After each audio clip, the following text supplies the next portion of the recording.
আমাদের বক্তব্যে অনেকে ভাবতে পারেন যে নূর ভাই বিএনপির বিরুদ্ধে বলছে, জামাতের বিরুদ্ধে বলছে। বিএনপি জামাত দুই রাজনৈতিক দলই কিন্তু আমাদের বন্ধু প্রতিম রাজনৈতিক দল, যাদের সাথে আমরা কাঁধে কাঁধ মিলিয়ে ফেসিবাদের আমলে লড়াই করেছি এবং আগামীতেও সরকার গঠন কিংবা নির্বাচন বিএনপি জামাতকে বাদ দিয়ে সম্ভব নয়। যদিও শেখ হাসিনার ছেলে সজীব ওয়াজেদ জয় বলেছে যে মানে নিজেরা তো মাইনাসে, যে দুই দলের নেতৃত্ব পরিবর্তনে বিদেশ থেকে বলা হচ্ছে।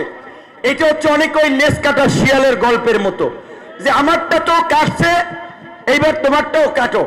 লেস কাটা শিয়ালের গল্প তো জানেন। তো আওয়ামী লীগ জনগণের প্রতিরোধের মুখে আওয়ামী লীগের নেতারা দেশ ছেড়ে পালিয়েছে। গত 1.5 বছরে আওয়ামী লীগের সাধারণ নেতাকর্মীরা দল ত্যাগ করেছে, বিভিন্ন দলে যোগ দিয়েছে। এটা ভালো কাজ, কারণ আওয়ামী লীগ এবং বিএনপি দুটো বৃহৎ রাজনৈতিক দল ছিল, ক্ষমতায় গত 30 বছরে পর্যায়ক্রমে ছিল। এখন আওয়ামী লীগ ক্ষমতায় নাই। আওয়ামী লীগের সবাই তো লুটপাট, চাঁদাবাজি, দখলবাজি করে নাই।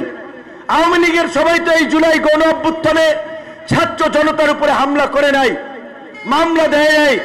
যারা হামলা করেছে, মামলা দিয়েছে, লুটপাট করেছে, জনগণের উপরে জুলুম করেছে, তাদের বিরুদ্ধে মামলা হয়েছে, আরো মামলা হবে এবং বিচার হবে। কিন্তু ওই জয়ের কথার ফাঁদে পা দিয়ে বিভ্রান্তিতে পড়া যাবে না। সে যেটা বলেছে যে দুই দল বলতে এখানে বিএনপিকেও মিন করেছে। আওয়ামী লীগ আর বিএনপি আসমান এবং জমিনের পার্থক্যের মতো পার্থক্য রয়েছে। কাজী এই জয়ের কথায় আশা করি কেউ বিভ্রান্ত হবে না।